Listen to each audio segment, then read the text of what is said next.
I'm back, baby, baby, I'm back. I'm back, baby, baby, I'm back. I'm so down for this day. I'm down for this day.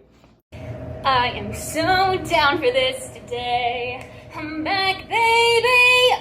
Baby, I'm back on a roll. I'm back, baby. Baby, I'm back. Hey, it's me, Kelly. Welcome back. Get you a drink, get you a snack, and let's get into it. Yeah. Oof. I'm drinking a truly margarita. This is what? Watermelon, cucumber. Chef's kiss. Wait, that's how you do that? Chef's kiss. It's so good. I like this whole entire line. Like, it's so good. Jeez. Yeah. I know it's been a while, and say it with me. I've been busy. I have been busy, and I know I said, like, I'm gonna keep doing these. I don't care how busy I get. I'm gonna do them. The day I stop is the day I die, like, whatever. And I didn't die. I just lied. I have a full-time job, and it's really hard to keep up with that. And then just like when I'm not working, I'm like, I've been sick too, so I like sound really congested, because I am. 1 second. Anyways, I've been busy, low energy, and honestly just in a permanent mood for the past month. And so, yeah, I don't like to film when I'm not really feeling it. And if I do film and I just feel like my energy's not right, I'll either like continue filming and then end up deleting it, or I'll just stop filming and then in there, because I feel like energy's everything, and you can tell if someone didn't want to make a video or not. So that's why I've been a little MIA, but I am trying to be a little bit more positive. October is a fun month. Listen, we got Yom Kippur, which is not the funnest holiday because you just like fast and say sorry. Sorry, I haven't been making videos. There you go, there's your apology. Now I gotta go on the world tour of apologies to everybody else. But we have Yom Kippur and we have Halloween at the end of the month. I'm about to go in on the gym again because I've been MIA from that too, and just ooh, yes, I'm gonna be a hoe. It's gonna be Halloween. I'm so excited. I picked out my costume. I'm gonna be a sexy mail carrier. Like, I'm so fucking excited. So I have that to look forward to. We have fall break from school, so I have that to look forward to, and it is a lot to look forward to. So I'm trying to go into this month a little bit more positive, because last month was just, it killed me. It killed me. And you know, there's like waking up when September ends, like that was the vibe of last month. But I'm up, I'm back, babe. Okay, let me stop. But yeah, I'm back, and I have on my favorite shirt. This is my favorite shirt. You can catch me wearing this like at least once a week. It's my favorite. It's like corduroy, it's neon. And I originally saw it on Twitter. This girl was wearing it. Shout out Mara. I don't know if you watch these videos or not, but I had seen her wearing it, and I was like, wait, where did you get that? And she's like, Target, bitch. And I was like, shit, I gotta get me one. So then I got me one. And it also came in hot pink. And I'm so mad because I didn't get it. And now it's gone.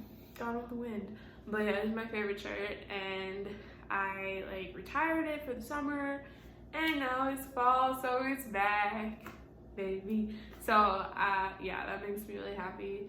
But yes, so since I haven't been making the videos, I've just been kind of watching the show Happily Ever After, and I've also been watching Single Life. I'll cover Single Life a little bit. That one's a little harder because it comes out on Monday, so by the time I make videos on Sunday, it's like kind of old news. But yeah, I've been loving Single Life.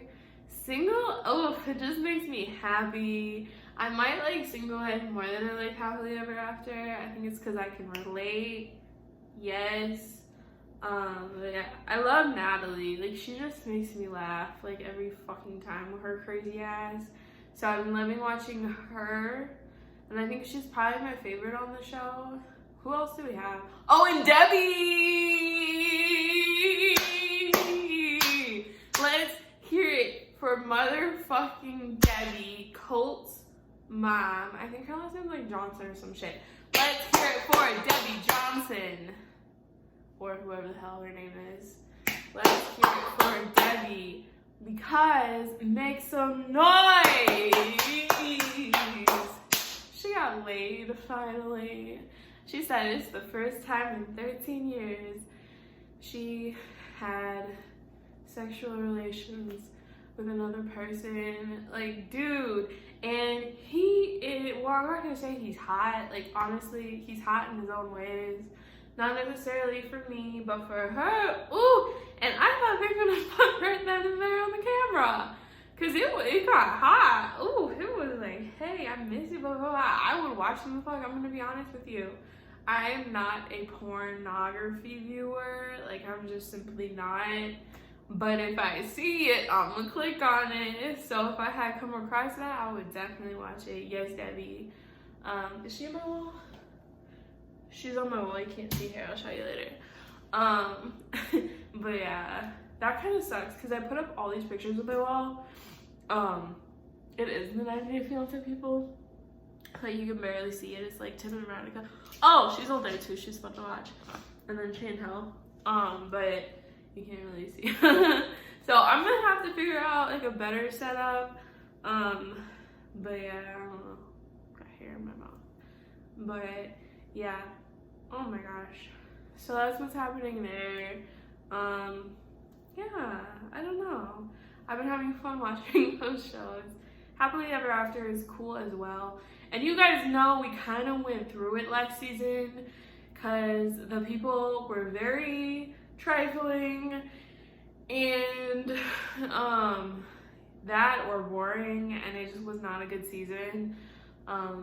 So it is good that season is over with, and this is pretty good. It's solid. It's good TV. Since it is like Happily Ever After, like, we obviously know these people, so we kind of like get the idea of who they are and like kind of what to expect. But yeah, there's some big twists here and there, kind of, not really. But it's good to catch up with our friends. I'm gonna be talking about this week's episode, but I'm trying to think of like previous episodes that I didn't cover. Not a whole lot to say. I gave you the good news about Debbie. Yeah, pretty much it. And then I've been loving Jenny and Savit. I love watching her on that there zip line. That was fun to watch. So yeah, I love a good zip line. If anyone wants to bring me zip lining, let me know. Like, I will gladly do it. Like, I love that shit. So yeah, that's surprising about me. People don't know because I'm like pretty like chill, like whatever. I'm always down to do some crazy shit like that. Like, I'm gonna say the whole time, I'm gonna be like, I don't wanna do it, I don't wanna do it, I don't wanna do it. But I'm gonna have a great time. And yeah, it's gonna be fun. So I like doing that shit. Yeah, it looked like fun though. They're in India and it was kind of like their honeymoon or whatever. They're doing that. Yeah, I can't think of too much else. So let's just get into the video and talk about the episode.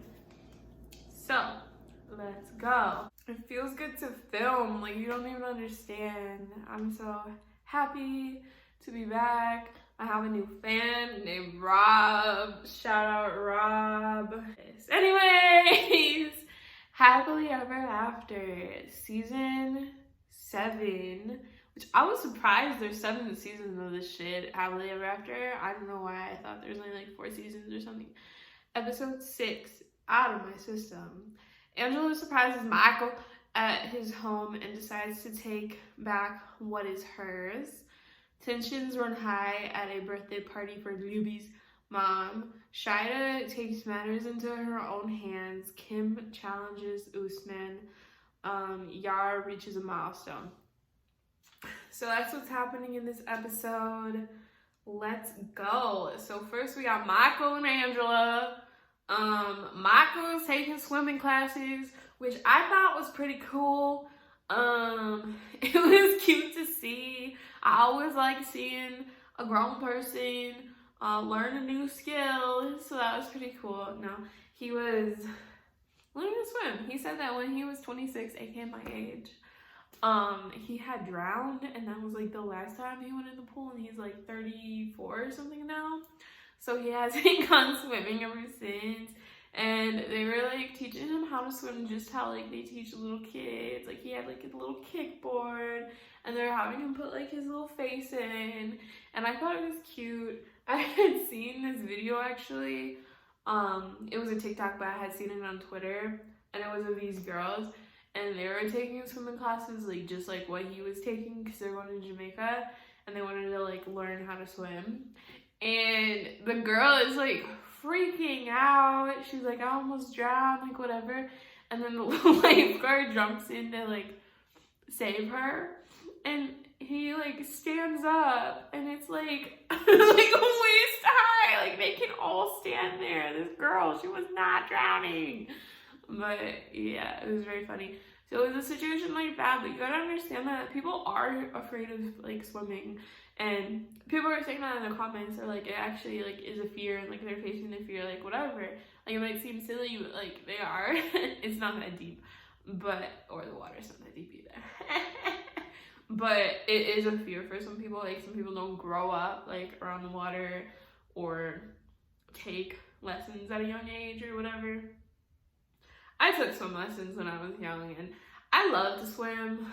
Well, okay, I'm not a good swimmer at all. I like being around bodies of water, I'll say that. And yes, I love the like sun and like all that shit, and like I'll get my like feet wet and everything. But yeah, I used to swim a lot more. But yeah, I don't really so much anymore. But we used to spend summers, oh my god, just at the pool, because it's like a cheap thing to do for kids. And so it was mostly me and my brother Sean. Like we would swim like all the fucking time. And we get tan as fuck. It was just like our summer thing. And I can remember like the songs they would play that summer. It was like this one summer, and we went all the fucking time.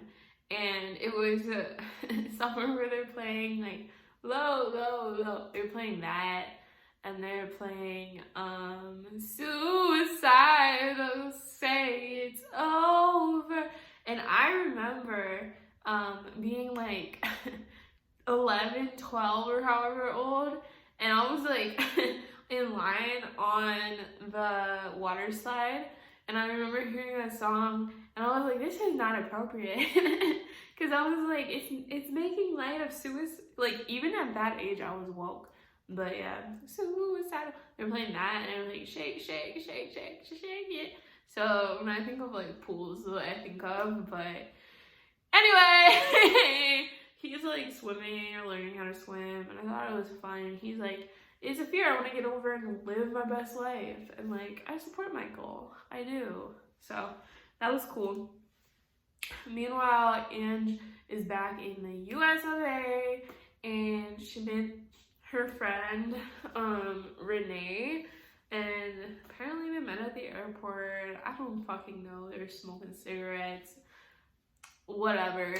And they're gonna go pop up on Michael like a pimple on prom night, because she wants to take back what's hers, because she says that like, we're married in Nigeria as a Nigerian woman. Well, she's not a Nigerian woman. She did say that. What's his is also mine. So she's gonna go and like get her shit. Her problem is that like he is on Instagram, and the way he described it was he wants to be on Instagram, he wants to be an influencer, he wants to make money. There's other ways to make money, but okay. I know he makes a lot of money on Cameo, or like you can make a lot of money on Cameo, but like Instagram, I don't know. He's like talking about like paid sponsorships and shit. I don't know if he actually ended up doing it because I never like followed him. But yeah, and then Angela's like, no, you're like talking to girls, like, and all this shit. And it's like, girl, your insecurity is showing. But yeah, so she got mad about that, and they haven't seen each other in 3 years because of the pandemic. But they are married, I guess, in Nigeria. So that's crazy. Like, you would think by now they would like find a way to like be together, but no. So that's the situation. It really feels like they're single while taken. Like, they don't strike me as like a married couple. Yeah, and that's just how I see that. Why am I acting like I'm sponsored? I should be. I love Truly. But yeah, it's like, I don't know. It doesn't seem like a good situation. So they pop up on him, and basically she's just like, Michael, open the door, Michael. And then she starts like smashing his car, and she's like, this is my car, Michael, come out and like talk to me, Michael. It's like, what the hell are we doing here? And that's that. Michael doesn't want to come out for obvious reasons. She's being weird. And that's where we ended up with that. I will be honest with you, I wasn't like really enjoying it. Like, it really just seemed like sad to me. And honestly, Angela seems like she's on opioids. Like, I don't know. Yeah, I worry about her. So that was kind of them. I guess we'll see what happens in the next episode, but that was concerning. Okay, Libby and Andre. Wow. As the episodes like go on, it becomes more apparent that Libby's family sucks. And I'm like gaining respect for her, honestly, because she's not taking their side, and she's like kind of distancing herself for them, which I like. I always thought she was like kind of annoying, but now that I see where she like comes from, I see that that's not the case. Like, she's the most normal and likable out of the whole clan. Now, I'm not gonna steal this from them, but Nicole Byer and Marcy Jarrow have a podcast called 90 Day Bae. It's on Patreon. It's only $5 a month, and it's the best $5 I ever spend. I look forward to their episodes every week. They recap 90 Day. They kind of inspired me to do this also as well, just because I loved like listening to theirs, and I would always wait for theirs. And I was like, why don't I do my own? So I love them. And they call the family mafia. Or no, they call it the Florida Mafia, because they're always talking about like the family business. And a lot of them have been arrested before for like various things. Check out their mugshots on like Reddit or whatever the hell. Just like Google it, like Libby, like family 90 Day mugshots, and you'll see. But they are like a mafia, like a Florida mafia. And she's like the best of them. So yeah, she's the only one, mind you, who has not been arrested. So that's an accomplishment. But yeah, so basically she and Andre and their daughter Ellie, and Andre's dad is also in town, and he's really cool. Yeah. And so they were at like a zoo situation seeing manatees, and that's what they were doing. It was her mom's birthday, and like they were supposed to go, but she just decided, she was like, nah, we're not going, because they're not on good terms with the family members. And I thought that was a very, very, very good idea. a lot of the times on these shows, they'll like have people go just to like argue and like have a hoedown, throwdown. But she's just like, nah, I'm fucking not going. And that did cause some drama. Like, they're talking about them and like blah, blah, blah. And they're like, Andre's not letting her go, like blah, blah, blah. But it's not the case. She didn't want to be in a toxic environment. And like, power to her. I have like gained a lot of like respect for Libby. Like, I don't know. She's cool with me now. And that's kind of that. Like, I know they're Trump supporters, which is like, yikes. But other than that, like, she's alright. So that's what's kind of happening there. Since I haven't recapped the other episodes, like, basically, like, she's working on her singing career, and it's nursery rhymes, and I think that's fine. People are like, what? Nursery? I'm like, it's fine. It's cool. Like, it's whatever. So, yeah, that's what's happening with them. I think her family needs to mind their damn business. And Charlie was basically like, he's like, I got canceled and like this, that, and the third. And he's like, well, hold up. He's like, I got canceled. He says, I came to this dinner for answers. And it's like, it's a birthday dinner. Really? He's mad they're not there because he wanted answers. It's like, it's a birthday dinner. You should be there for your fucking mom. Alright, give her a gift and get on with the show. So that's that. Respect to them. You know, they could have had a throwdown and they decided, nah, I'm gonna go to the zoo. So, yeah, that's big on their part. Okay, I just went and blew my nose, so it's like a little red, but like, don't worry about it. Jovi and Yara.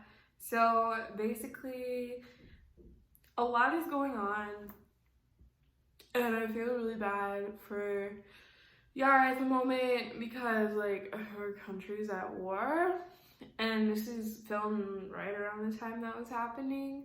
So yeah, it's really depressing, and I honestly have no idea what that's like, so I'm not gonna pretend to. But yeah, I feel for her. So that was happening, and then she got her green card interview, and she did get her green card, which is good, and it's good for 10 years. But she's depressed because she wanted to go to Ukraine, and like that's what she was looking forward to when she was like applying for it. And since she got to America, because you can't travel until you have it, and she, you know, wanted to go visit, like, whatever. And now she really can't because it's not safe. So, yeah, that's depressing because, yeah, now she's like, okay, I get it, but, like, what now? And she wants to go visit Prague because that's where her mom's at. And she said she's going to do that as soon as possible, like, as soon as it comes in the mail, which could be, like, 2 weeks from whenever they were filming this. And Jovi objects because he wants to go with. And like that's basically his objection. He's not like don't go, but he's like don't go now basically. But she wants to go ASAP. So that is what's happening. And yeah, so after like Jovi wanted to take her out because, you know, it's like something to celebrate, but she wanted to be like her friends, and then he goes with. And then her friends are upset. Her friends are fucking annoying me. They're like, he's controlling, like, blah, blah, blah. He doesn't seem controlling to me. He does, in fact, seem concerned. And, yeah, because you don't really want your significant other traveling to another country. There's, like, war and, like, shit. Like, you don't want that. So, yeah, no, they're upsetting. I don't like them. But that's pretty much all that happens there. Yeah, we'll see if she goes without him. She probably will. She's very strong-willed, but I don't blame her. Like, she wants to see her fucking mom. Like, you know, let her. And that's kind of that. So, Bilal and Shida, they're fine. I don't really belong on the show, but oh well. So with them, it's the same shit over and over again. It's like Shida wants to have a baby, and Bilal's like, oh, we need to get to know each other, like, blah, blah, blah, like, all this shit. And it's like, okay, but if you need to get to know each other, why the hell did you get married? Like, that shit don't make no sense, and, like, all this, and, like, this man just doesn't want a kid. Like, this man just does not want a kid, and it's like, Shed needs to either, like, accept that, find somebody else, or, like, that's pretty much it, you know? So, yes, and then she, like, goes to, like, a fertility, like, expert, and it's a man. Like, why do they do that? I don't really know. It always, like, weirds me out when there's, like, a man gynecologist. Like, personally, I would never go to a man gynecologist. Like, nope. And basically where it lets off is that they're gonna, like, run some tests and see, like, if she's, like, fertile or infertile, or, like, whatever the, like, case is. But this is just not good. And the rumors is that Bilal has a vasectomy, and, like, he never was serious about having kids, and I kind of believe those rumors, so yes. But it's in their, like, marriage contract or whatever. They have to before, like, she's 40, and it's like, how the fuck do you put that in a contract? And she's like, I can take him to court. Like, how the fuck do you have that in a contract? But yes, that's what's going on with them. Kimberly and Soulja Boy, they're, like, boring as hell to me. With them, it's also, like, the same shit, different day. Like, they've been talking about, like, getting a second wife for the longest ass time that, like, Soulja Boy can, like, have a child with. And it's like, why don't you just get a fucking surrogate, you know? Like, I'm also watching Sister Wives, so it's like, do you want a sister wife, or does he just want a kid? Like, just get a surrogate at that point. I think he's gonna fuck her, though. So at that point, that is, in fact, a sister wife. So yeah, and then it's, like, his birthday party. He brings this, like, hot girl around, and she's jealous, and it's just this PR person, and, like, all this shit. It's like, this is just not working out, you know? Like, there might be an attraction and everything there, but, like, on Kim's part, but it just doesn't seem like they're compatible, and I don't even think he wants to go to the United States. Like, he just seems very, like, happy and, like, comfortable where he is, so I don't like them. I think they're boring as hell, and they're the last ones. So that's what happened in this episode. I had fun watching it. I was getting a little tired, but so it goes. This show is literally, like, another full-time job, honestly, not gonna lie. It's so long. But I had a good time watching, though, and I had a good time doing this video. So thanks for watching, and hopefully see you soon. I'm gonna try to do next week. Yeah, I'll try to do next week, I swear. So I will see you soon. Bye.